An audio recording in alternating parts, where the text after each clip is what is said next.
It's even worse than that. They are trying to subordinate themselves to a ruler, Trump, who doesn't want them as subordinates. They are begging, let us be your slaves. And he says, no, I don't want you to be my slaves. So it's pretty comical, really.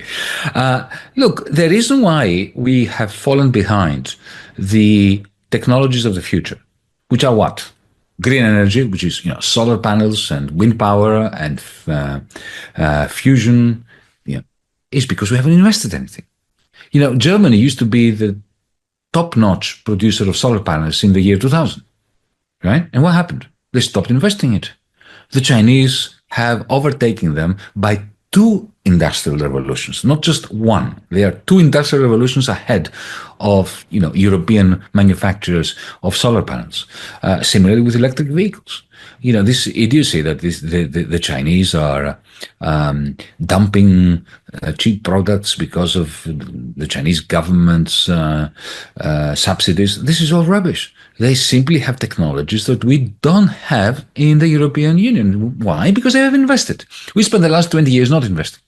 And the chickens come home to roost at some point. When you miss out 20 years of investment at the time of a technological revolution, that's it. You're done. And what they have done instead of investing is regulating. They, in their immense inanity, they thought that, well, okay, we don't invest, but we are a 500 million strong economy, which is true. And because of our heft, because of our magnitude, of our size, we're going to regulate. We are going to impose our own standards on the rest of the world. Well, it doesn't work for very long, that policy. If you don't have any cloud capital, as I call the capital that lives in the cloud, then at some point, the cloud capital is going to overtake your own regulations. You heard the talk in town in Brussels that, if Trump imposes these awful tariffs on our goods, on our cars and this and that, and our aluminium, and our Hermes bags and Louis Vuitton and so on, then we are going to slap digital taxes on big tech, Silicon Valley. Well, by the way, I'm totally in favor of taxes on big tech. I call it a cloud tax. I've argued in favor of it. But you know what? They won't even do that because they are all full of hot air. And they won't do it because of one. Unlike the Chinese that have developed their own big tech, for every single large big tech company in America, there is an equivalent in China, which is actually better than the American one in terms of the functionality of, Baidu, of Tencent, of Bilibili, of Alibaba. And if you compare, technically, they're better. They're actually better than the American ones, okay? We have nothing. We have nothing in Europe, and what we have is we sell it off. Volt was sold off to American Silicon Valley. So if I have no doubt that if they try to, if Brussels tries to retaliate to the U.S. tariffs on European goods with a large cloud tax for big tech will blackmail Europe, very simply saying we will cut off all services to you Europeans. And then what will Ursula von der Leyen tell Europeans? You don't have access to YouTube. You don't have access to X. The Americans can easily do this for a few months. It will only take 1 week of cutting Europeans off YouTube before the whole of the Commission collapses.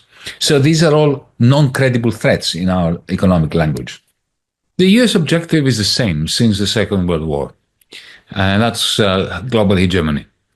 The United States exited the Second World War, having inherited essentially the British Empire after the British Empire went bankrupt.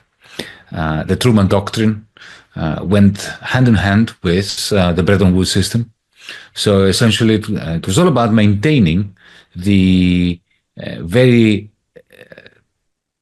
intense production of American manufacturing after 1945. Their great fear at the time was that with the war ending and the necessity of producing at more than 100% of capacity, essentially the United States faced the serious threat of going back to 1929, to a great recession, a great depression. And the way to stop that was to ensure that the United States would be a net exporter. It was the same model, if you want, as that of China today. But they were nuanced enough and smart enough to understand that you can't maintain net exports forever unless you transfer part of your surpluses to the deficit regions of your global economic system in order to maintain the demand for your net exports. So Europe and Japan were dollarized, either through the Marshall Aid Plan or credits or loans that were private or public, didn't matter. I mean, there was a large chunk of American surpluses that were being sent to Europe and to Asia so that they could maintain the net exports of the United States. This was the Bretton Woods system. That system was bound to die once the United States no longer had the surplus. And that's when the Trump of that time, a gentleman that you will remember as Richard Nixon, blew up the monetary system and the world trading system that the Americans had created. So it's, what Trump is doing has been done before. An American president has blown up the American designed and constructed global financial and trading system. And the result was a period since from the mid-1970s onwards of an inverted global recycling mechanism.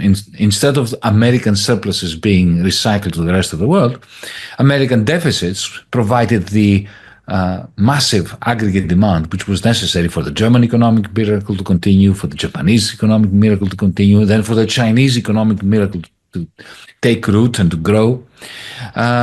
So to put it very vulgarly, but I think in a manner which is not misleading, essentially the American economy was producing aggregate demand for the German, the Japanese, and the Chinese exporters. They were being paid in IOUs called dollars, and those dollars went back to the United States through Wall Street to finance the American government, the American stock exchange, and American real estate. That was the situation. And of course, that tsunami of capital that was going into Wall Street required the deregulation of Wall Street. The bankers went berserk. They started building huge, gigantic piles of toxic derivatives on top of that. And that collapsed in 2008. And that whole system enters a very serious crisis. This very weird recycling system.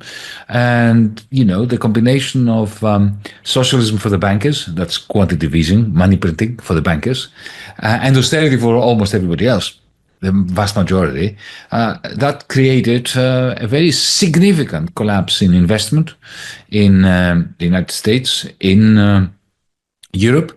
The only people who actually invested a lot of the money that was being printed by the central banks were the big tech owners. The Amazons and the Googles and the Metas and so on. That's why we have a new form of capital. I call it cloud capital, which doesn't produce anything except power to extract rents from the rest of the economy. And in this context, with the United States being utterly decimated in terms of the deindustrialization process, because the American rentier class was doing really very well. People who lived off the financial markets and real estate did brilliantly with all this recycling of other people's money or profits that the United States trade deficit maintained. But if you were a construction worker or a manufacturing, blue-collar worker in the Midwest, you were decimated. And then Trump comes along and says, well, that can't continue. We overdid it.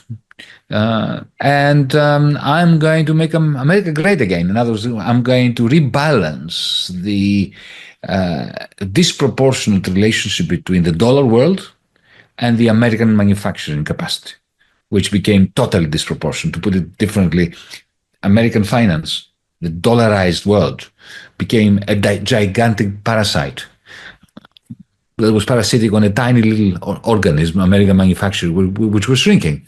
Now, that doesn't mean that what Trump is promising he's going to accomplish. It doesn't mean that because Nixon was successful with his shock, that Trump will be successful with his shock. It doesn't mean that there's going to be the continuity, because it's not just a question of what Trump does. For this project to work, the next administration, and the one after that, will have also to participate. Nixon didn't do it on his own. Carter and Reagan and then Bush continued that policy. So we're living in very interesting times. Well, not much is the answer. Whatever it is they're doing it in a state of panic without any planning. There is, look, the world that the Nixon shock created was the world that begat the Eurozone. Because come to think of it, what Nixon did in 1971 was to expel Europe from the dollar zone. Up until 1971, we had fixed exchange rates with the dollar. Okay? In other words, we had the dollar. We were part of the dollar zone, even though we had our own national currencies in our pockets.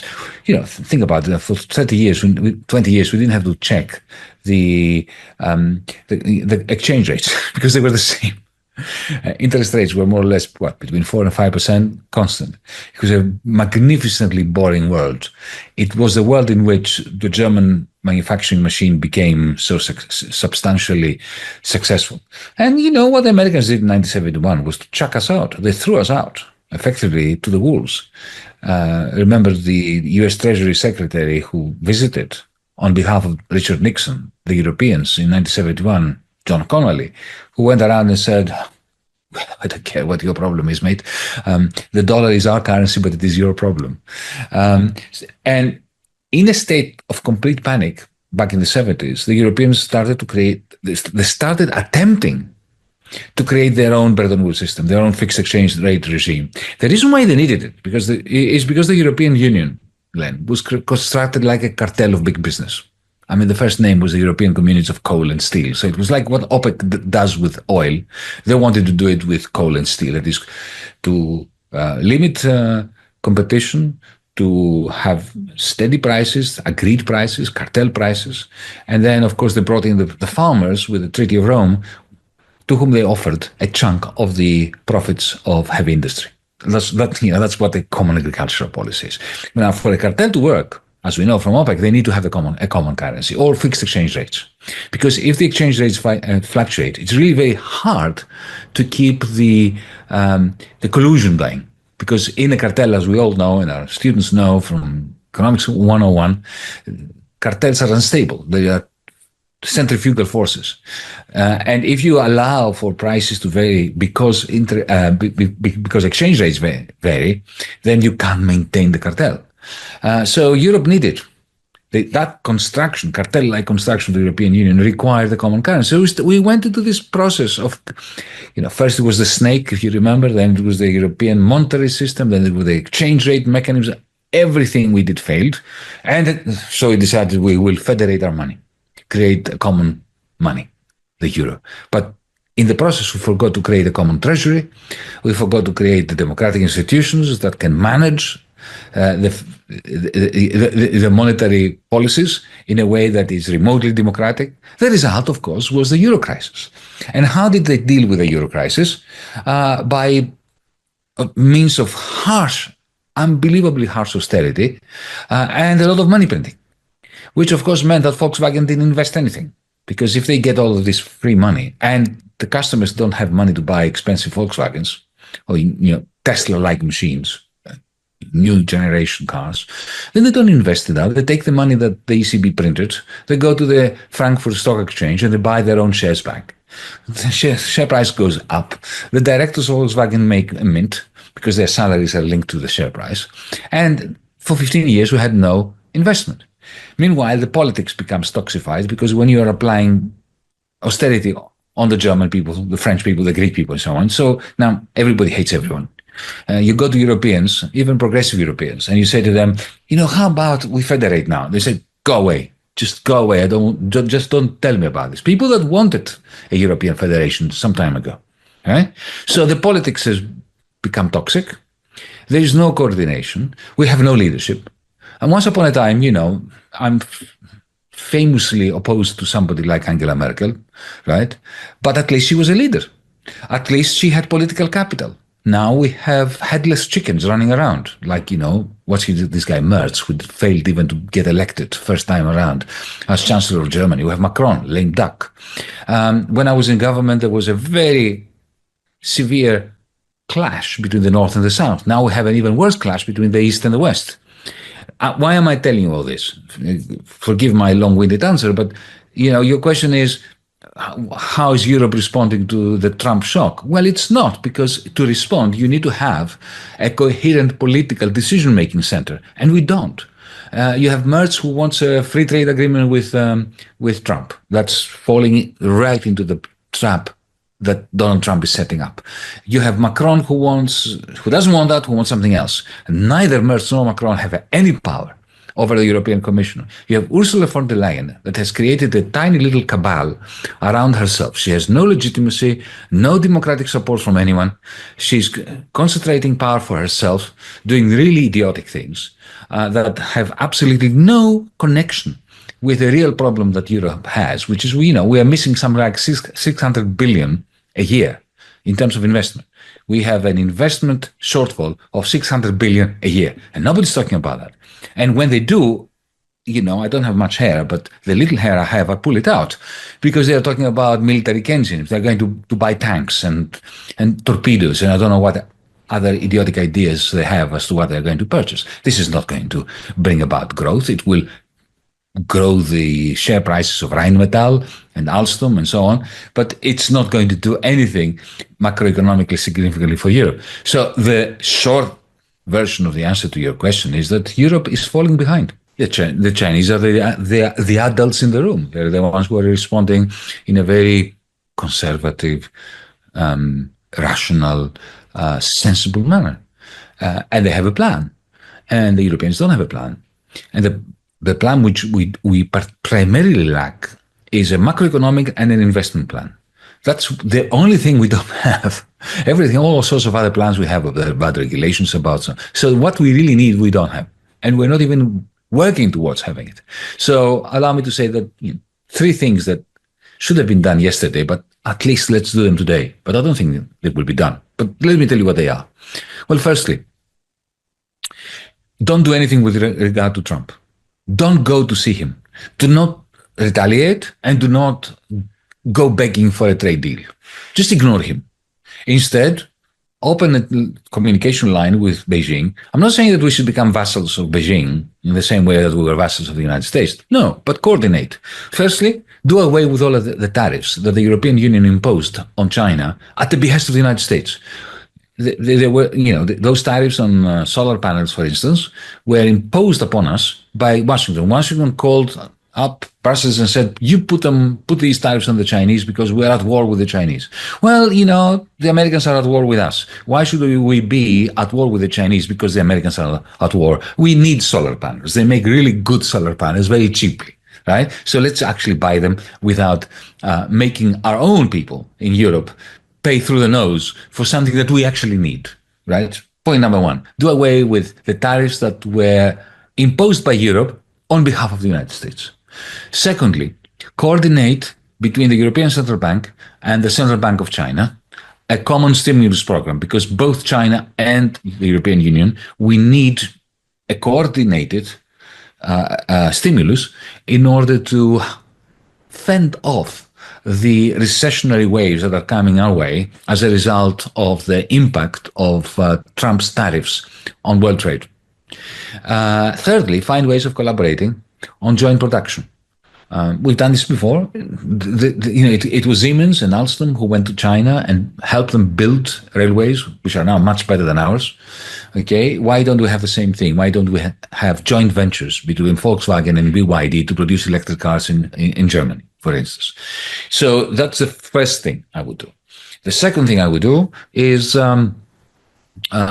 move straight into an investment program that will plug the investment gap that I mentioned before of about 600, 700 billion every year. And the way to do it, don't do it through a silly recovery fund like the one we created during the pandemic, which was a terrible idea, because essentially what it did was it taxed poor German workers to give money to oligarchs in Italy and to Greece, to put it very, very succinctly and poignantly. That's what it was. And it was like telling the German people and the Dutch people, never again with these Greeks and the Italians. But what we do need is a pan-European investment program, which doesn't fund government, but it funds particular projects that are potentially profitable, wherever it might be, in the south of Greece, of Europe, in the north of Europe, and so on. And we know that we need about 600 to 700 billion for that.